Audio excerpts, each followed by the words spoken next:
I think he agrees with you. I think Ellen DeGenerate was one of the producers on the show, and it's just got like really? loads of like recognizable voices that you hear in the show. Yeah. But like, it's one of those shows that are like I mean, it's one of those shows that are like it says it's a U, but it's not for kids. And when like, they say universal, they mean like a third dimension. Yeah, like the universe. It's like it's one of those shows you'll put in front of your kids and they'll watch it and be like, oh, this is great, but then you're sat there in the back and you're watching it, and it gets to what this. It's just kind of like Pepe Le Pew on Looney Tunes. Yeah, like I found another one of those shows. I found it on Amazon Prime. I think it was while I was in New York, and I was just looking for something. I came back in, I was lit. I just wanted to watch something while I was munching something, and I was like, oh, let's find a kids show, right?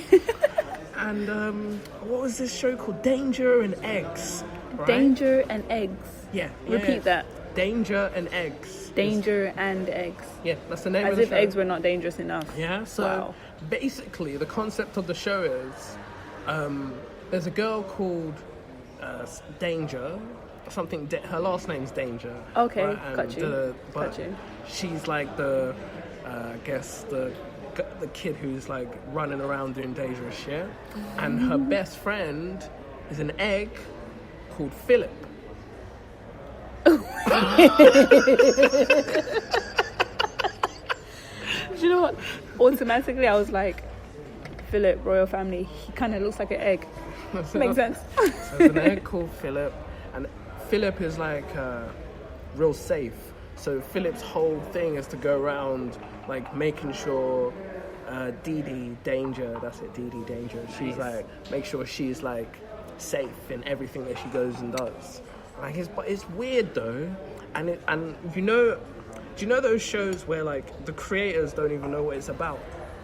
Because like they're making it up on the spot. Not that. It's just the intro music. Yeah, the intro goes something about how like they don't know what it's about. Like we don't know. Like just watch the show pretty much. And like if all I can say is like it feels like the creators of the show went to a musicians and said, watch the first episode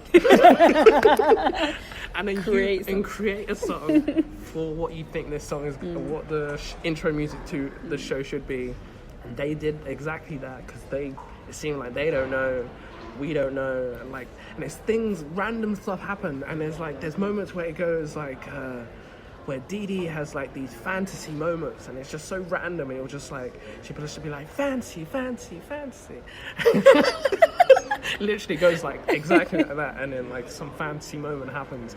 It's just such a weird show. But then I think I started watching it, and then I told Split My and Poet about it, and then we started watching it together, and she was like, it's kind of weird. And then we started reading the kind of the comments about it. So then there's all these parents on it. It's just like, I put this on for my kid, and you know, I thought it was just a kid's show, but then there was just so many moments it hit me. No. And I was like, I just found myself laughing. And then there was like people who was like, I watched this before my kids, and you know, just to see what it was about. And I don't know what I was watching.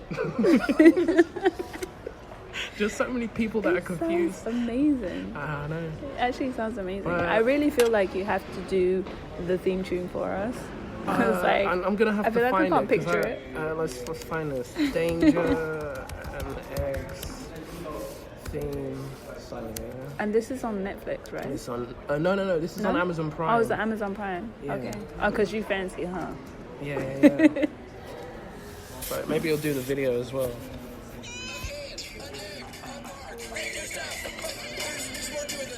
Oh, come on. Hey.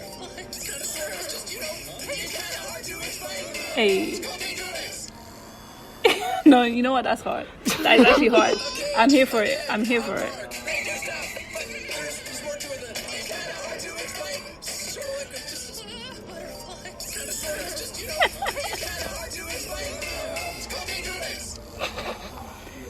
No, I'm here for that. I'm here for that. That's what it says, man. I'm here for that. It's kind of hard to explain. They do stuff, but it's kind of hard to explain exactly what they do. It's called Danger and Eggs. Just watch it. You know, no, that was heavy. So I don't know. I just binge watch a lot of TV shows. So like, I'm the type of person if you're looking for TV shows to watch, I can tell you whatever genre you're looking for. What is your favorite? I can't say TV show because that's very. What's your favorite animation? Animation TV show, animation film right now. Right like now. Series. I want to say South Park. South Park. Yeah. Are you serious? Yeah. Are you serious? Like right now? Like right now? Yeah. Or Rick and Morty. You know.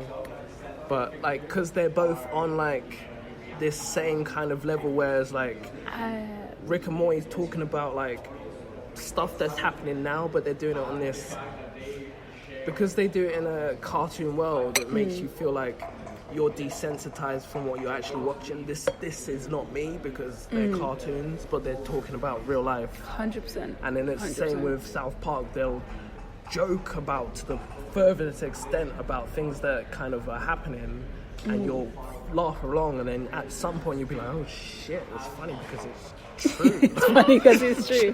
Yeah. No, because like, I don't think I've ever got that same experience with South Park. Oh, fair. Rick and Morty, 100%. There was that, do you remember the episode where they broke time? Yeah. And then they're like, you need to be certain about your choices. Yeah. And I was like, that's a word. That is a whole word. So, but I've never got that experience with South Park. I only think about it because there was one season that they did, not this season that just came out, but they do a lot of spoofing on kind of things that have happened in news or politics. So like there was, I think 2 seasons ago when they were doing the run up to what's his name, Trump becoming president, literally every week that they came out with an episode, it was kind of on the nail, because on politics of what they had talked about in America that month or that day or that week, so it's kind of so on point. So like to do with like kind of, they were kind of predicting or how it was going to go, and then they had it on a joke spin of like Mr. Garrison, he was becoming Trump, you know. do you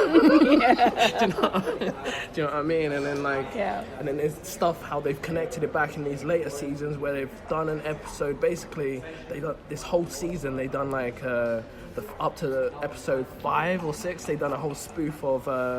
Do you know? There's a series on Netflix called Weeds. It's not Weeds. Weeds is a dope series though. Very dope series. Very dope series. Not Weeds. What is the smoking series called? Can I just say Disjointed. Disjointed. Yeah. Okay, dope. So they basically did a whole spoof of Disjointed, because like Disjointed, when they did their whole season, they had a break halfway through the series. Yeah. And then they came back. That's exactly what South Park did. They came to the end of episode 6, and they were like, "Oh, this is the end of the season." And I'm sat there. Tried it. I'm sat there, and because basically they did this whole thing where Randy, I think, is like Stan's dad. He moves. He buys his own weed farm. And then do you know what I mean? So then he's moved off to this side plot away from South Park, and he's got his own farm called Tegrity Farms, and he's got his Tegrity weed, you know. And then like, you know what? His goals, his actual goals. And then like obviously he's walking around making all this money, and then like he's like selling stuff back to South Park. And I think there was this episode where they did a spin on, like, do you know how they've got all these... Are you a vegan by any chance? No. Okay, cool. So, like, they've got all these vegan or... meat. Have you seen the advert for, like, the meatless sub? Yeah, I have, yes. But it looks exactly the same as a normal... So it's... I'm very confused. It's made out of this substance called... I think it's called from Incred. I can't remember the name of the company, but there's this company that kind of are sourcing all the fast food restaurants with like this substance that is kind of plant-based. Okay, I'm glad you said plant-based, because I was getting a little bit scared. But it's I was a little bit worried. But how it's made, it's kind of made and still in a factory and everything, but it's like mass-produced, but it's kind of plant-based. And, right.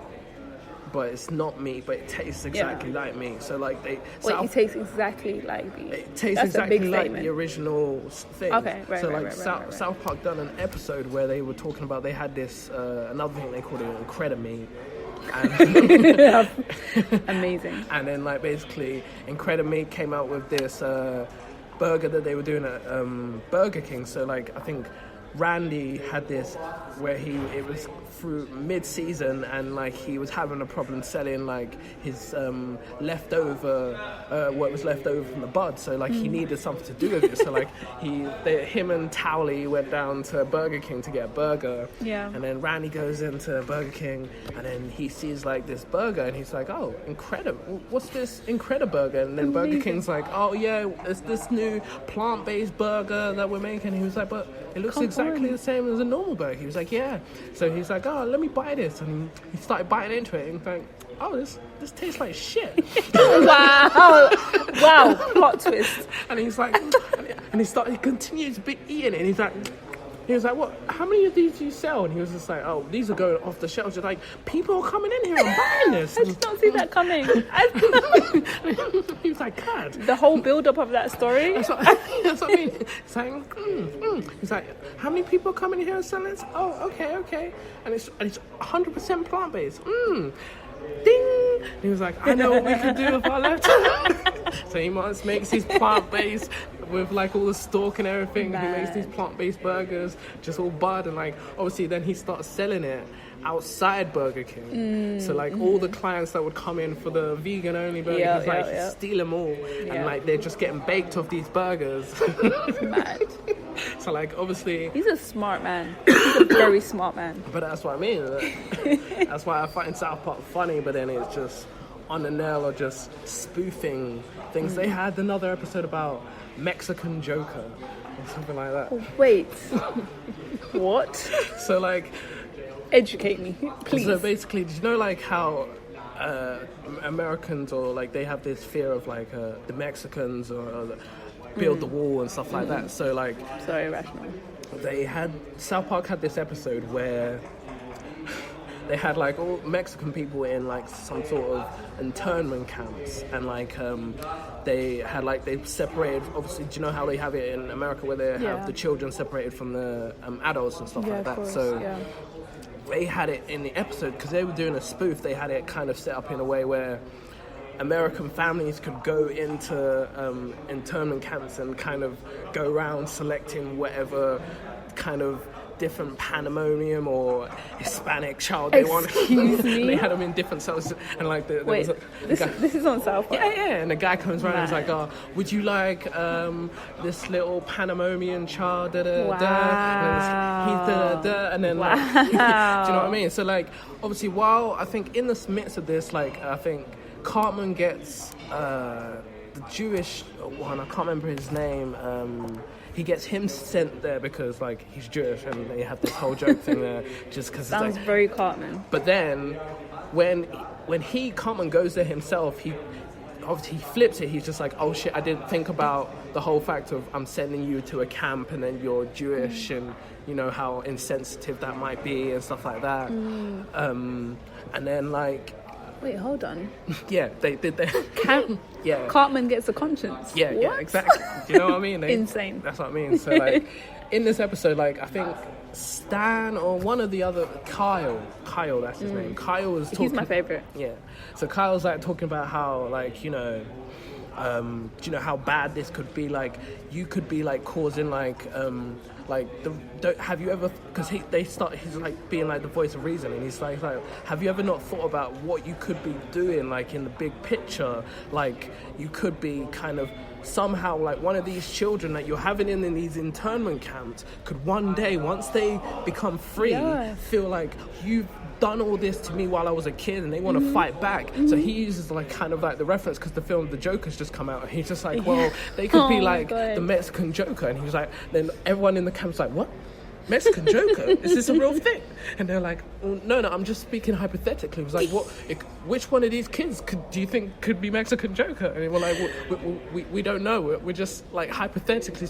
And then they start freaking out about Mexican Joker. It's like, oh no, Mexican Joker. We could create Mexican Joker. So then all of them are just like, oh no, I don't want to be the guy that's creating Mexican Joker.